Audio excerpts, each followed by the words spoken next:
Hey, salut la gang, c'est Jess the Harvesting Frog pour notre Crypto Frog Show du mardi. Ouais, on est bien mardi. Donc, ça se trouve être l'épisode, je pense, 15, 16, 17 de notre Crypto Frog Show.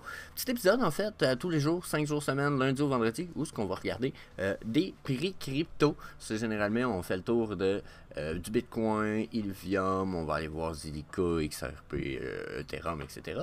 Puis, on fait le tour des news, crypto, puis on discute de tout ça relativement ensemble. Je vous donne mon opinion. Donc, first of all, si vous voulez pas manquer aucun de ces épisodes-là, faites comme 55% du monde qui sont inscrits à la chaîne, qui veulent manquer aucun du stuff qui est publié. Fait qu'ils ont tous smash le subscribe button, la clochette, même affaire.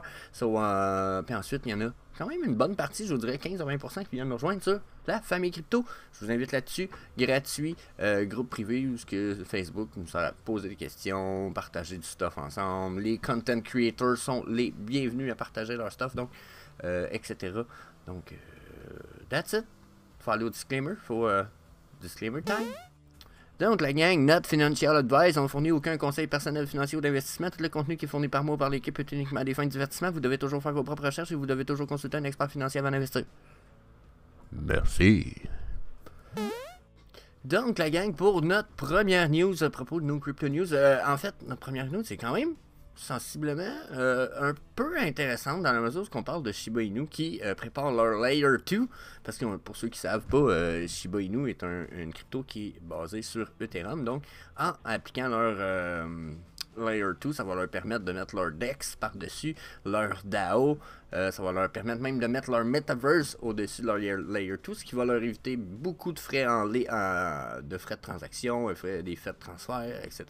Donc, sensiblement une bonne nouvelle, surtout que le Metaverse de SHIB s'en vient quand même bien. Puis oui, comme il est écrit ici, on est en espèce de phase d'accumulation.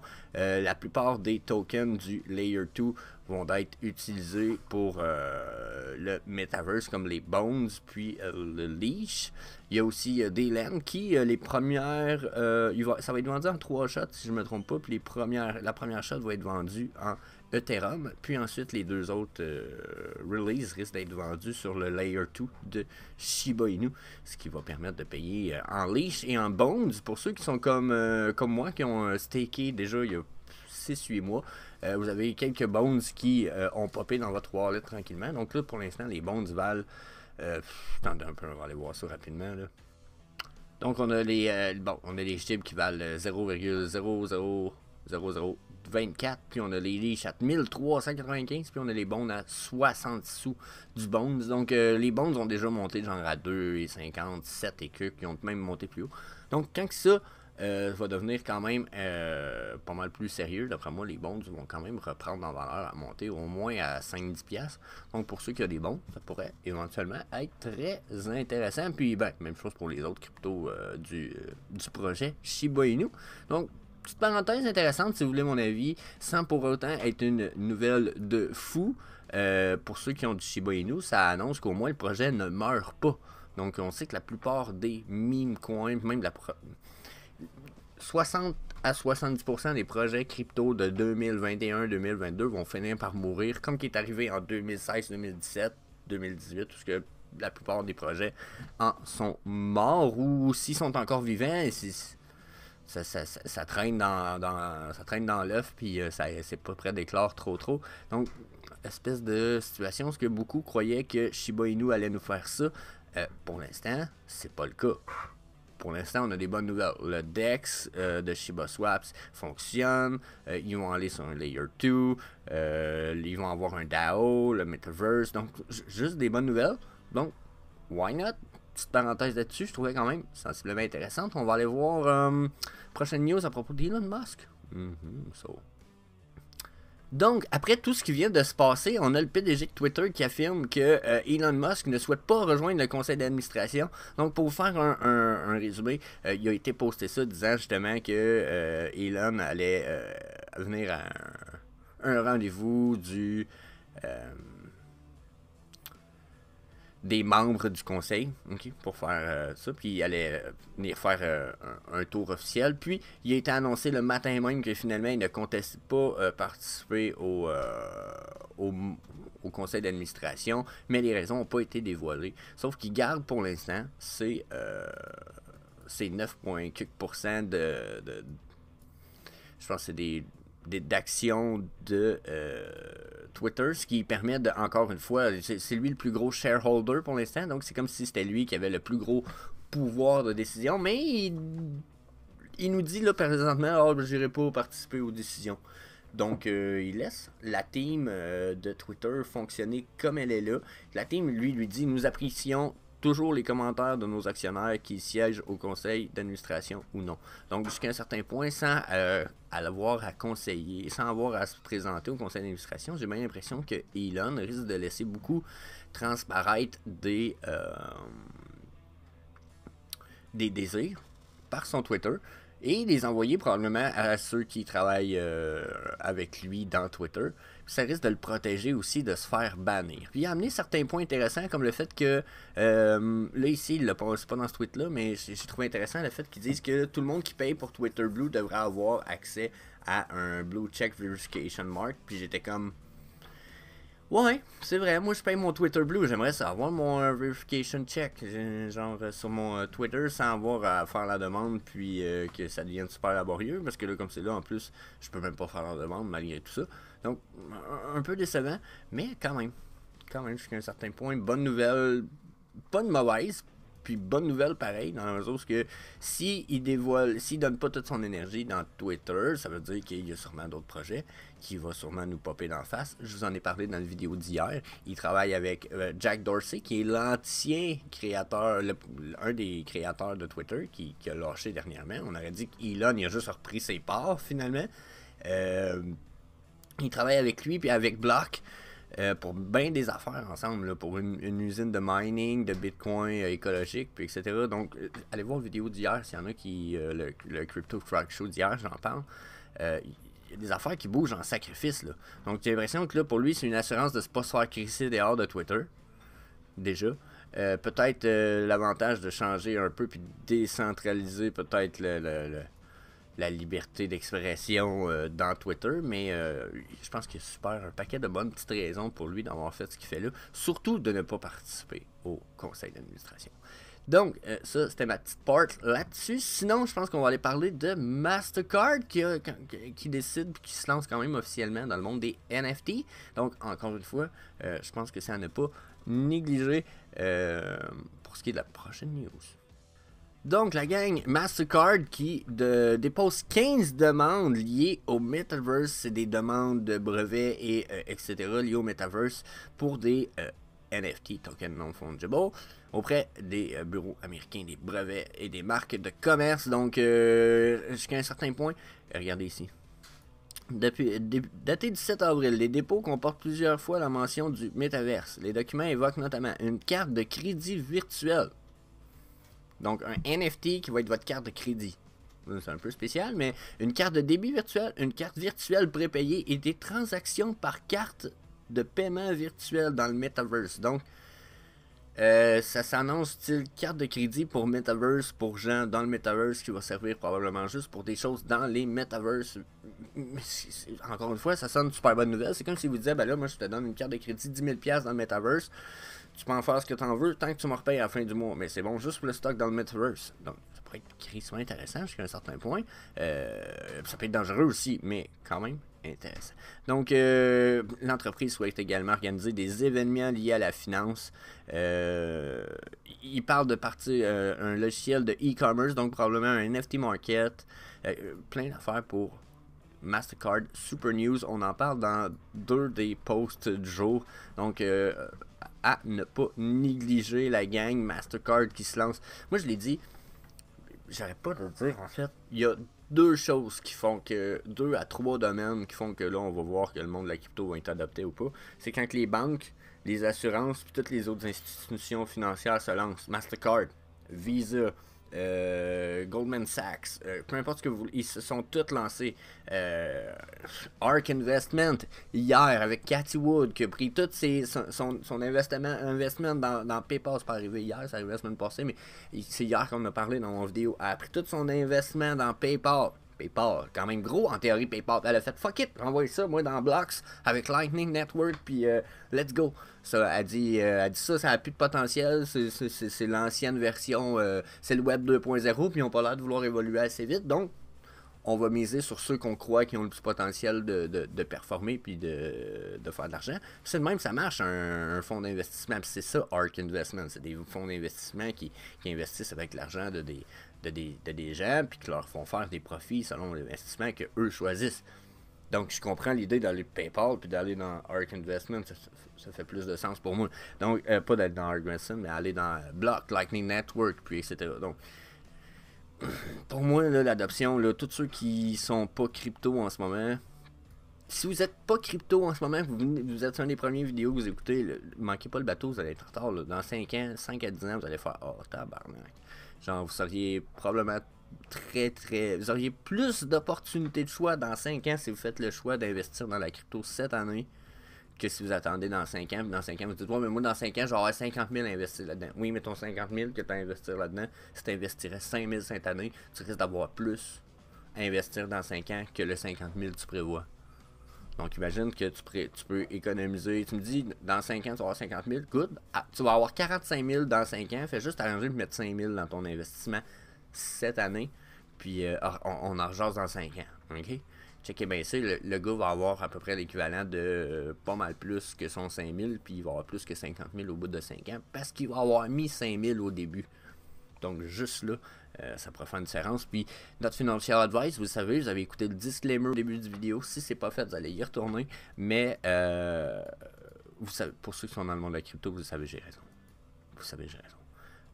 C'est pas prêt d'arrêter. Puis, au contraire, là, American Express aussi avait bougé là, la semaine passée ou l'autre avant. Donc, c'est pas fini, toute cette histoire-là. Au contraire, ça s'annonce big as fuck. So, sinon, on va finir avec une nouvelle un peu rapide. Epic Games qui confirme avoir reçu 2 milliards de dollars de Sony puis de Kirby pour rouler un Metaverse game qui va être entouré, qui va être focus vers les children, les kids, les jeunes, puis qui va être le plus possible. Pour en passer une petite parenthèse, Kirby, c'est eux autres qui sont... c'est à eux qui appartient toutes les Lego Games. Donc c'est comme si on disait Sony puis Lego qui se lancent dans qui investissent 2 billions dans Epic Games, qui monte la valeur de Epic Games à 32 milliards de dollars. Donc quand même bonne nouvelle. Puis ils disent qu'ils veulent focuser, comme je disais, sur les kids. Puis c'est ici qu'ils disaient: nous avons la responsabilité de faire des jeux vidéo sécuritaires, inspirants et qui sont bénéfiques pour tous. Okay? Il dit, comme nous avons protégé les enfants de la sûreté physique pendant des générations, on va dire, bon, le casque de vélo, les hockey avec les protections, bon, c'est de protéger nos enfants pour ce qu'ils pratiquent comme sport puis ce qu'ils font comme activité. Okay? Il dit, nous sommes aussi committed, ça veut dire nous sommes dévoués à faire la même chose pour ce qui est du jeu digital. On regarde devant pour travailler avec Epic Games pour modeler ce futur excitant et en tout cas jouable et excitant. Okay? Donc, j'en suis qu'à un certain point, ce qu'ils veulent faire, c'est rendre le tout... Ils veulent faire un metaverse pour les kids, puis ils veulent rendre le tout super kid-friendly, donc probablement pas trop de violence, pas de sac, pas de... Tu sais, tout ce qui est le plus éducation, le plus le fun possible pour pas que ça paraisse d'être de l'éducation, mais que ça soit le fun pareil. Probablement un paquet de visions comme ça. Epic Games qui est quand même une super good enterprise, donc bonne news, encore une fois. So, sinon, that's it la gang, on va aller voir notre crypto. C'est le temps d'aller voir la crypto chart. Je sais pas encore quelle crypto on va aller voir matin. On a vu le Bitcoin hier, donc on va peut-être aller voir d'autres choses. So, stay tuned. Bon, et il y en a qui le savent, hein, je suis quand même addict, puis le mien est supposé arriver cette semaine, si tout va bien. Donc, je dis si tout va bien, parce que moi, je suis un chanceux avec les shippings de Safe Wallet. Sur 3 que j'ai commandé dans ma vie, il y en a 2 qui sont comme arrivés, pas arrivés. Puis le troisième est arrivé comme défectueux, fait que je l'ai retourné. Donc vous voyez, genre de situation super plaisante. Mais SafePal, je l'attends. Ça me paraît super nice. J'ai mis un lien, c'est mon petit lien référence qui est dans la description, mais si vous voulez un wallet décentralisé qui est air gapped, ça veut dire que quelqu'un essaierait de le rouvrir de même, il pourrait quand même pas accéder à vos cryptos. Il y a un code QR, il scanne les codes QR, il y a un appareil photo dessus. Je vous dis, I'm so thrilled by this, par cette wallet-là. Regardez, l'écran est moins acceptable, la taille, c'est la taille d'une carte d'affaires, donc c'est quand même... Hein? Donc super, super nice. J'ai hâte de recevoir le mien. Puis regardez, en ce moment, 49,99 US, super prix. Le shipping vous coûterait pas cher. Si vous en faites venir 2 en même temps, vous avez le shipping gratuit. Donc, checkez ça. La gang, je pense que ça vaut juste vraiment, vraiment la peine de regarder puis de se payer un petit safe wallet. Hey, au-dessus de 30 000 tokens, vous pouvez mettre des NFT là-dedans, etc. Donc, crachez pas là-dessus. Donc, pour notre charte du Omi sur le daily avec nos chandelles Icon Ashy, si je regarde les noms Icon, on est reparti sur une remontée avec la petite chandelle bleue qu'on a présentement ici. Mais si vous voulez mon avis, ça veut rien dire. Regardez mes Icon Ashy, ils me disent la descente semble pas terminée, quoique la journée non plus. Hein? Donc, il y a des bonnes chances qu'on ait un trend reversal, un peu comme cette bougie-là qui semblait nous indiquer qu'on allait changer de tendance. Donc, à voir. Notre stochastique RSI, lui, comme je vous disais, semble très bull, dans le but de, en vue de devenir très bullish. Donc, à voir. On ne sait pas ce qui va se passer pour la suite. Sinon, mettons qu'on va aller regarder nos 4 heures pour le stochastique RSI. Regardez, dans 4 heures, on est sur une remontée. Là. Il y a des bonnes chances qu'on vienne nous faire un beau petit rise in price. Puis déjà, on a eu un refus de la montée. On a monté quand même à 0,2537, mais ça a comme été refusé. Là, on est en train d'atteindre une espèce de nouveau plateau qu'on va avoir de la misère à percer, là. Style de situation comme celle-là. Ou peut-être même comme celle-là. Donc, j'espère pas jusqu'à un certain point, parce que là, comme c'est là, on est parti sur une belle drop. Hein? Je sais pas si ça va être accurate de faire ça, mais... Hein? Donc, je pense pas que ça soit valable. Ça fait que là, on se retrouve à avoir une espèce de support ici, puis une résistance là. Donc là, ça va être de voir, quand on est en biseau descendant, généralement, éventuellement, comme ça, on finit par trouver une rise dans notre price qui nous fait percer vers le haut. Un biseau descendant comme ça, généralement, ça perce vers le haut. Là, je regarde ça, là, puis je peux quasiment refaire cette trendline-là à partir d'ici.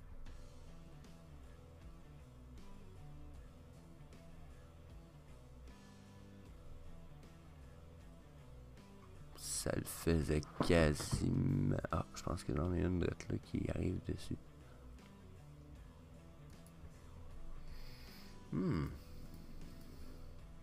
Ah, ça nous donne une région. C'est pas tout à fait précis, mais ça vient de dans le passé. J'aime ça voir les trendlines qui arrivent du passé un petit peu pour voir, sans que ça soit aussi précis, vous voyez.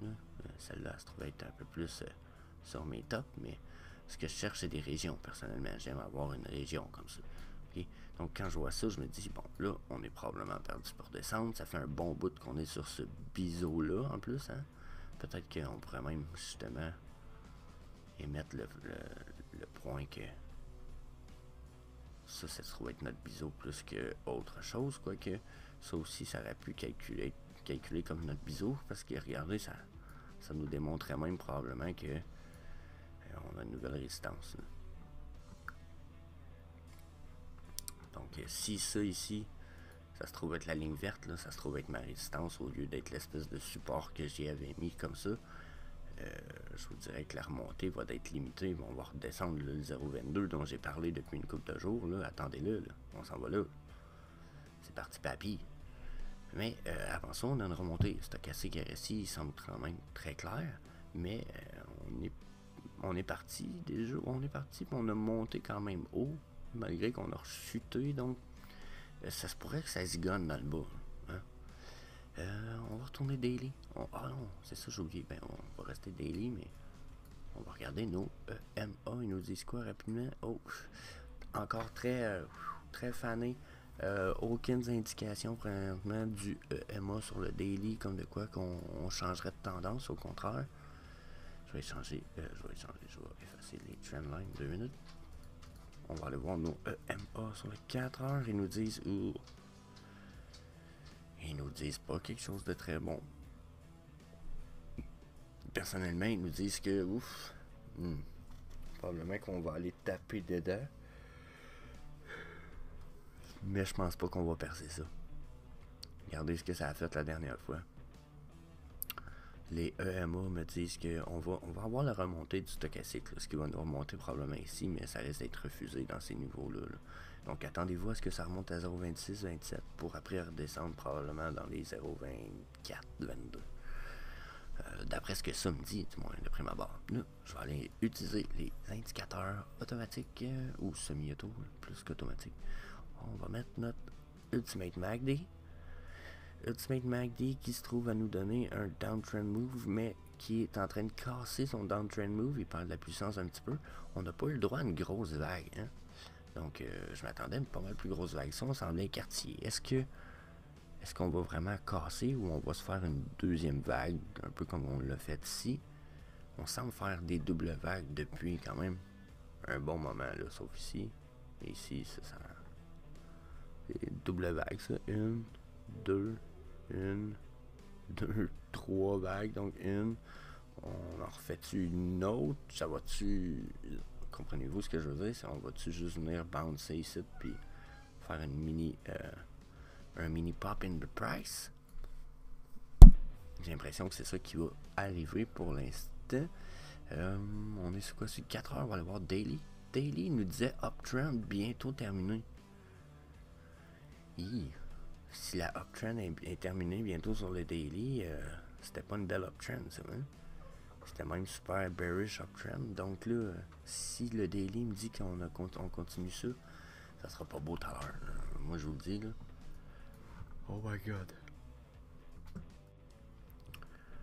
Bon, désolé, j'ai eu une espèce de mini crise d'estomac. Donc, pour ce que je vois ici, pas très bon signe parce que si, à moins qu'il nous fasse un bounce puis qu'il continue à partir uptrend, un peu comme dans ce genre-là, là, où il nous maintient dans un uptrend parce que sa ligne de mouvement, comme je vous dirais, là, qui devient rouge et verte, là, elle reste bullish malgré tout, puis notre histogramme, lui, peut repartir. Par contre, le croisement semble super clair, précis, net, évident.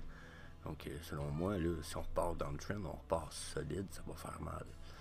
Donc, 4 heures me disait dans le trend, elle est finie, par exemple. Donc là, c'est sûr que sur le 4 heures, ça a le temps de bouger beaucoup. Là. Je peux avoir 2-3 chandelles puis repartir dans le trend. Mais, pour l'instant, pas super bon signe pour ce qui est de tout ça. Ensuite, on va aller utiliser le motherfucker, voir si justement il nous dit autre chose par rapport à tout ça. Donc, on est sur quoi? On est sur le 4 heures. Donc, sur le 4 heures, mon motherfucker me dit. Colin, il y a du volume ici. Hey, j'ai pas vu ça avant, moi, mais. Ouh.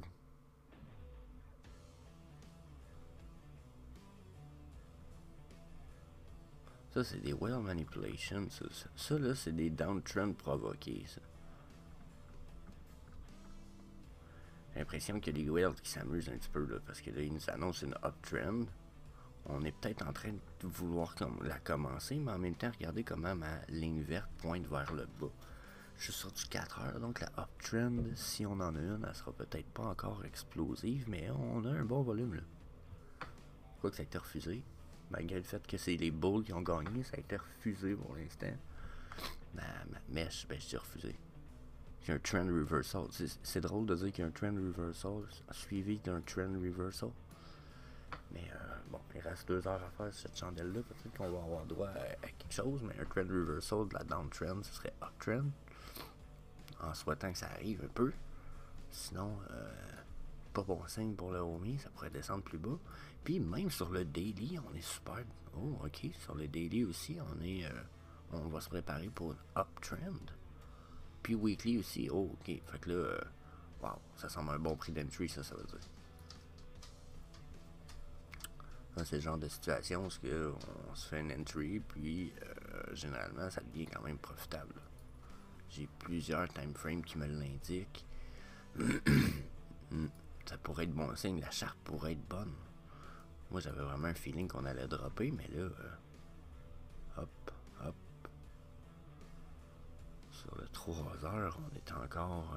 on commence à être bullish un petit peu, peut-être. Tabarnak. Ok, ben... S'il faut, je vous donne mon avis de prime abord. Là, si je me fais le channel, il a été défoncé, bien entendu. Hein. Il était sûrement pas placé sur ces chartes de temps-là, lui.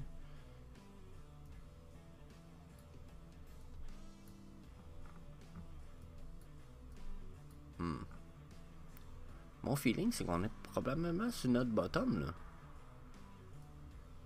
Est-ce que ça ferait du sens? On aurait probablement touché un bottom, quoique c'est pas certain, là, mais... Oh, c'est pas ça que je voulais faire. C'est rien de certain. On peut descendre plus bas, la gang, là, ok? N'oubliez pas que sur le daily, là, mais moi, il m'indique pas un reversal de trend, là, pas pantoute. Okay? Sauf que j'ai d'autres indicateurs qui m'indiquent quand même une bonne remontée, là, ok? C'est sûr que justement, j'ai probablement une espèce de biseau descendant qui se dessine en plus. Donc, jusqu'à un certain point, là, si j'ai vraiment un biseau descendant ici, la remontée est possible. Donc, si on a une remontée, notre prochain plateau, ça se trouve être comme 0,38, 0,40. Ok? Ça reste un super de bon prix, là, de mon avis. Sinon, tout dépendant de ce qui se passe, là. On est-tu en train de... On va-tu juste venir remonter sur cette espèce de plateau-là qu'on vient de traverser, puis ça va devenir une résistance? Ou on est tombé justement, ça c'est notre support, puis là, ben, on est sur le bord de percer, puis notre prochain niveau va être le niveau de Fibonacci ici, puis à peu près au niveau de nos EMA. Donc, 0,30, 0,35, 0,38, 0,40 possible. Mais si c'est pas le cas, on défonce. Les EMA me dit qu'on va défoncer pour... j'ai pas l'impression qu'on va refaire un trend reversal de EMA, mais pas pantoute.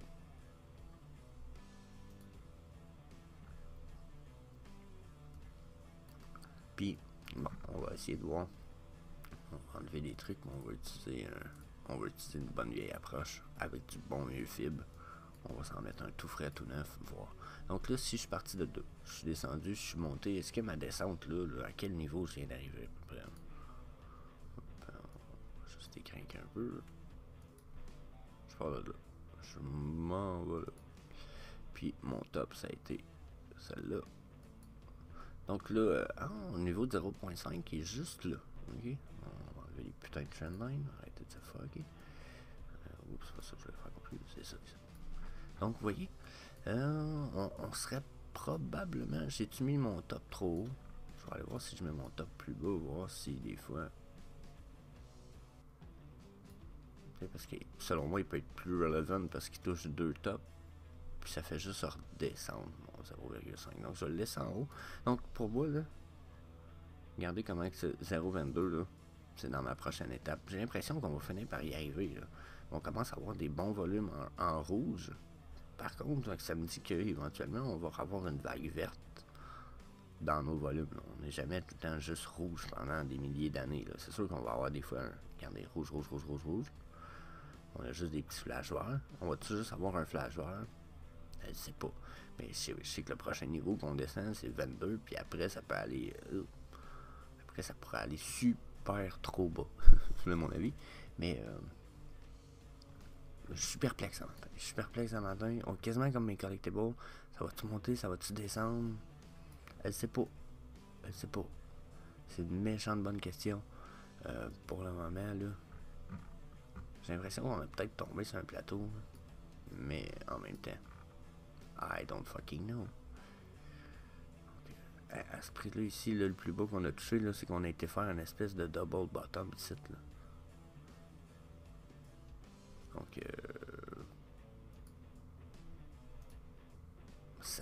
super bien qu'on ait réussi à avoir une support là. Si on a une support à ce niveau-là, selon moi, puis on pourrait descendre, il y a eu déjà une petite flèche, un flash là dans ces prix-là. Donc, personnellement, je souhaite qu'on va remonter, mais j'ai le feeling qu'on n'a pas fini la descente. On va avoir une flash rise, puis un flash, puis après on va drop. Donc, c'est mon survol de la charte du Omi ce matin, la gang. Je pourrais sûrement étirer ça plus loin en remettant encore nos bons vieux speed fans. Mais comme vous pouvez voir, ça change pas grand chose un matin. On n'a pas grand développement là-dessus. Donc, on va se revoir demain. Puis on verra demain qu'est-ce qu'il y en est de développement. Je sais que là, c'est-tu un bon prix d'entry? Ma réponse à moi, ça serait oui, fucking yes, qui risque de bon prix d'entry. Parce que, bon, un bon prix pour le Omi tourne beaucoup plus d'un prix genre raisonnable pour le Omi. Généralement, c'est 0,63. On y retourne souvent. On y a retourné ici après notre rise, puis on y a retourné. On dirait que c'est un prix qu'on vient rechercher, 0,68, 0,66, 0,69. Donc, est-ce que c'est un bon prix d'entry? Il y a des crises de bonne chance parce que Omi, on n'a pas fini d'entendre parler. Puis à 0,24, c'est une fucking opportunité, c'est 25% d'une scène. Ridicule. Donc, that's it. That's all, la gang. Je vous laisse là-dessus. Je vous dis peace. C'était notre épisode du mardi pour le V-Frog Show. Épisode quoi? 51 en plus? Fuck yeah. Justement, je voudrais prendre la peine de dire un petit shout-out à certaines personnes. Checkez bien ça.